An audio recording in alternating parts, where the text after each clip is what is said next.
I've known Paul since we were probably 14 or probably 15 years old. We used to skateboard. He lived in Biloxi. I lived across the bay in D'Iberville. My brother had a band, and their bassist needed to borrow a bass amp, which Paul had.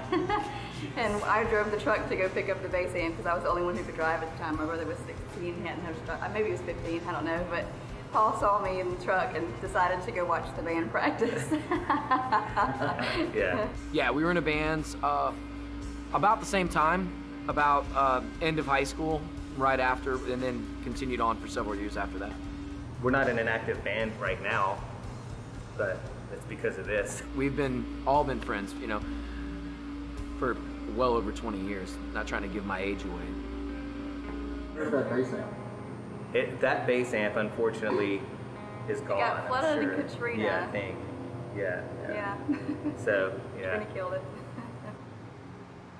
My degrees are in geology, but I'm trained basically as a paleontologist, so John taught us how to brew one summer. He brought all of his equipment down, and we were just in awe that you could, you know, make your own beer. I was like, I didn't realize, I never thought about it. I mean, you know, you just go and buy beer.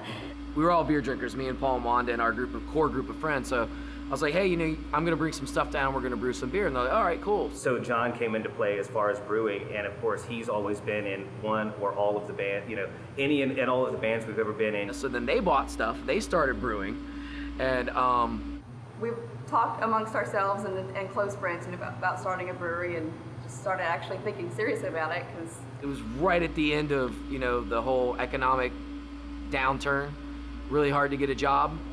You know, I'm a nurse, and you'd like to eventually get out of that. And Paul's in real estate, and the market was not looking that great. So Paul calls me up and says, "Hey, you know, we want to open a brewery. We've been thinking about it for a while and planning on it, and we've been planning for a couple of years.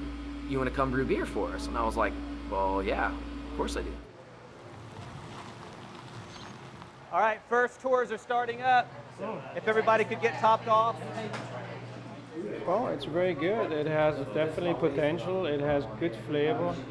They're using good hops. They're using good product. It's all fresh. They're treating the water the right way. It's coming very close to the purity law. If you brew a pot of coffee with a 10-cup machine and you use twice the amount of beans, you're going to get a bolder cup of coffee. It's really the same thing. Our stuff is a 15-barrel system.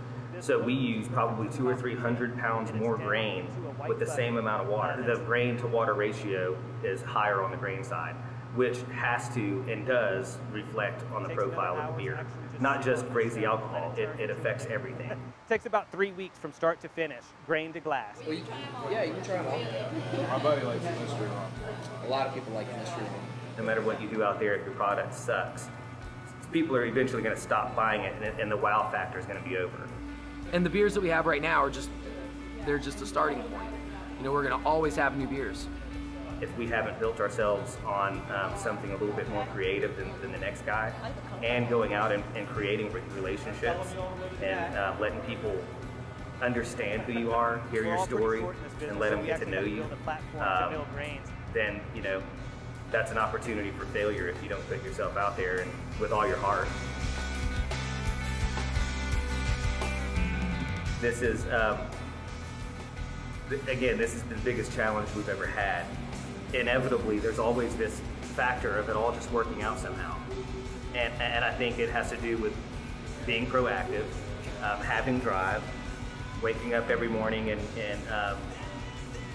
you know, and trying to get past all the negatives and seeing all the positives that day has. The older we get, the less time we have to do something big and amazing that, you know, just fulfills her dreams. And that's, you know, that's really what, that's one of my biggest things. Is to me, it's kind of a love story too, you know. So it really is. So. sweet. Do, re, mi, fa, sol, la, ti, do. I can't hit the high note.